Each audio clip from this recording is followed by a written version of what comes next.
हाय बेचारी बहू। सरिता की शादी एक अच्छे परिवार में हुई है। उसका पति रोहन उसे बहुत प्यार करता है।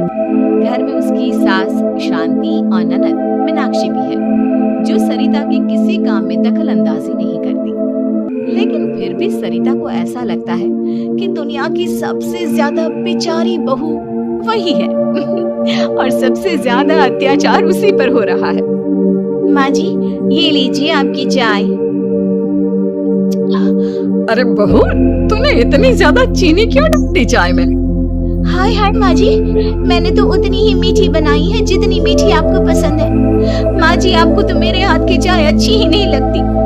जब देखो कुछ न कुछ कमी निकाल ही देती हो। अरे बहू, तू एक बात के पीछे ही पड़ जाती है। मैंने ऐसा कब कहा कि तू रोज चाय खराब बनाती है? सरिता अपने कमरे में चली जाती है और फोन उठाकर अपनी माँ से बात करती है। हेलो माँ, कैसी हो आप? क्या कर रही हो? मैं तो ठीक हूँ, पर तू बता तेरा मूड कैसा है? तेरी आवाज से लग रहा है कि कुछ तो हुआ है तेरे ससुराल में। अरे क्या बताऊँ माँ, यहाँ तो हर समय मेरे साथ बहुत बुरा व्यवहार होता है। मैंने अपनी सास के लिए इतनी अच्छी चाय बनाई, लेकिन मेरी सास चाय पीते ही मुझे 4 बातें सुना दी। बेटी, तू इतनी छोटी छोटी बातों पर ध्यान ही क्यों देती हो? तुम्हारी सास ने कुछ बोल भी दिया तो क्या हो गया? वो बड़ी है ना तुझसे। माँ ने इतना समझाया, लेकिन इस बात का सरिता पर कोई असर नहीं हुआ। अपनी बेचारी बहू की छवि वो बदलना ही नहीं चाहती। अगली सुबह सब नाश्ते की टेबल पर बैठकर नाश्ता कर रहे थे। तभी सरिता ने अपने पति से कहा, सुनिए जी, मुझे ना आज बाजार से कुछ सामान लेकर आना है। आज आप ऑफिस से आने के बाद मुझे लेकर चलना ना। भाभी, मुझे भी कुछ किताबें खरीदनी है। आप दोनों जा ही रहे हो तो मेरी किताबें भी ले आना। लो, अभी तो बात ही की है बाजार जाने की, तो एक फरमाइश आ गई। माँ जी, आप भी बता दो कुछ, और हाँ, मोहल्ले वालों से भी बोल दो अगर वो कुछ मंगवाना चाहते हो तो। बेचारी मीनाक्षी अपना सा मुंह लेकर रह गई। ये सब देखकर रोहन से चुप नहीं रह गया और वो गुस्से में बोला, सरिता, क्या हो गया है तुम्हें? मीनाक्षी ने तो सिर्फ किताबों के लिए बोला है। तुम्हें मीनाक्षी से इस तरह से बात नहीं करनी चाहिए। माफी मांगो उससे अभी। क्या? मैं माफी मांगू?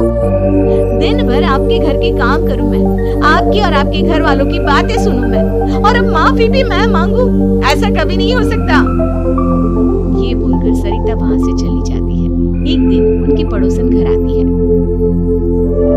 अरे सरिता, क्या कर रही है? और क्या करूंगी भाभी जी, बस घर का काम ही कर रही हूँ। आप बताओ कैसे आना हुआ? अरे मैं तो तुम्हारा हालचाल पूछने आई थी, लेकिन तुम तो बिजी लग रही हो। कोई बात नहीं, मैं बाद में आ जाऊंगी। और क्या करूं भाभी जी, जब से शादी होकर आई हूँ ना, बस काम ही कर रही हूँ। और इस घर में ना कोई मेरी कदर नहीं करता। पति है जो बस घर से ऑफिस, ऑफिस से घर। ननद को तो कॉलेज से फुर्सत नहीं।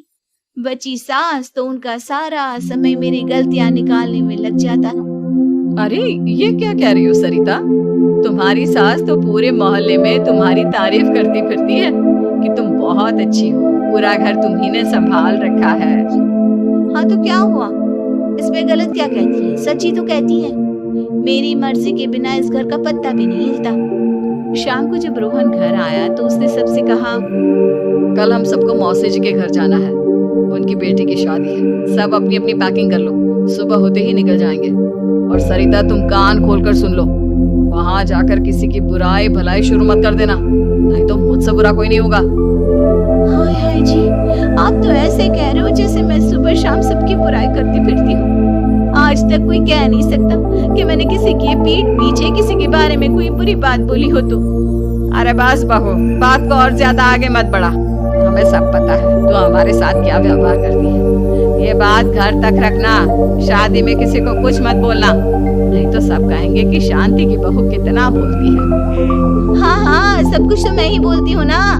आप लोग तो हर समय फूलों की बारिश करते रहते हो मेरे ऊपर। सारी गलती मेरी है जो मैं इस घर में आई, सबका कितना ध्यान रखती हूँ, लेकिन फिर भी मेरी तो आप लोगों की नजर में कोई कदर ही नहीं है।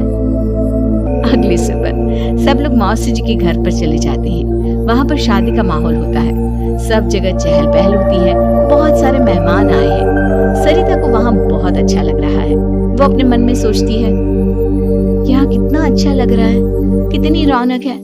मैं यहाँ किसी से ज्यादा बात नहीं करूंगी। अगर मेरे मुंह से कुछ ऐसा वैसा निकल गया तो रोहन जी तो मुझसे गुस्सा हो जाएंगे। सरिता ये सब सोच ही रही थी कि वहां रोहन की कजिन साक्षी आ गई और सरिता से बोली, आप सरिता भाभी हो ना? जितना आपके बारे में सुना था, आप तो उससे भी ज्यादा सुंदर हो। हाँ वो तो है, मेरी सुंदरता की तारीफ सब करते हैं। मेरे मायके में तो सब यही बोलते हैं कि रोहन जी की किस्मत बहुत अच्छी है जिन्हें मैं मिली। लेकिन आप कौन है? मैंने आपको पहचाना नहीं। मैं रोहन भैया की कजिन हूँ। आपकी शादी पर नहीं आ पाई थी ना, इसलिए आप मुझसे मिले नहीं कभी। शांति मौसी और मीनाक्षी आपकी बहुत तारीफ करते हैं। क्या कहा तुमने? मेरी तारीफ? कभी नहीं। मेरे ससुराल वाले कभी मेरी तारीफ कर ही नहीं सकते। मैं इतनी अच्छी हूँ, मेहनती हूँ, लेकिन उन्हें तो मेरी कदर ही नहीं। सारा दिन घर का काम करती हूँ, फिर भी मेरी सास ना मुझे सुनाती रहती है और पति भी मेरी सास की साइड लेते हैं। ना कभी बाहर ले जाते हैं, ना कहीं घुमाने। अगर घुमाने के लिए कभी बोल भी देना तो उनकी बहन बीच में आ जाती है। मैं कैसे रह रही हूँ उस घर में, ये मैं ही जानती हूँ। सरिता की ये बातें सुनकर साक्षी को बड़ी हैरानी हुई। अब वो हर किसी के सामने अपनी बड़ाई और ससुराल वालों की बुराई करने लगी। रोहन और शांति को सरिता पर बहुत गुस्सा आया, लेकिन वो चुप रहे। अगले दिन जब वो अपने घर पर आए, सरिता, तुमने क्यों सबके सामने मेरी इज्जत का तमाशा बनाया? तुमसे बोला था ना कि चुप रहना। अजी ऐसा भी क्या कह दिया मैंने जो इतना भड़क रहे हो? तुम जहाँ जाती हो अपना रोना शुरू कर देती हो, कभी किसी दूसरे की बात ही नहीं सुनती, बस अपनी कहती रहती हो। तुमने सबके सामने हमारा तमाशा बनाकर रख दिया है। हे भगवान, मुझे अपने पास बुला ले। जिस घर में मेरी कदर ही नहीं, उस घर में मेरा क्या काम? अरे क्या करूंगी मैं यहाँ रहकर? जो भी आता है मुझे सुनाकर चला जाता है। मैं तो किसी से कुछ नहीं कहती। सीधी सादी बहू मिल गई है ना सबको, तो जो जी में आए वो करो। सरिता ने अपने आगे किसी को कुछ बोलने ही नहीं दिया और उस दिन भी उसने सबके सामने खुद को बेचारी बना ही दिया। अगले दिन मीनाक्षी कॉलेज के लिए लेट हो रही थी, इसलिए वो हर काम जल्दी जल्दी कर रही थी। अपना नाश्ता लेने किचन में गई और पतीले में रखे गरम दूध को गिलास में डालने लगी। दूध का पतीला उसके हाथ से छूट गया और गरम गरम दूध उसके हाथ पर गिर गया। ओए माँ, हाय मेरा हाथ, माँ मेरा हाथ जल गया। मीनाक्षी की आवाज सुनकर सरिता दौड़ती हुई आई। ये क्या किया तुमने?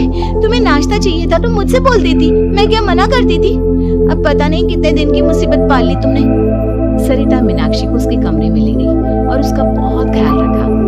उसका इस तरह से ख्याल रखना शांति और रोहन को थोड़ा अजीब लगा। माँ, सरिता के दिमाग का भी कुछ पता नहीं। कल शादी में सबको इतना कुछ बोल कर आई है हमारे बारे में, और अब मीनाक्षी की कितनी अच्छी देखभाल कर रही है। ये ऐसा क्यों करती है? बेटा, तेरी बीवी की ना आदत हो गई है सबके सामने खुद को बेचारी दिखाने की, और आदत इतनी जल्दी नहीं बदलती। जब ये बोलना शुरू करती है तो रुकने का नाम ही नहीं लेती, इसलिए इसे पता ही नहीं चलता कि ये किसके सामने क्या बोली जा रही है। लेकिन दिल की बहुत अच्छी है। हमें भी अपना दिल बड़ा करके ये जैसी है इसे स्वीकार करना चाहिए।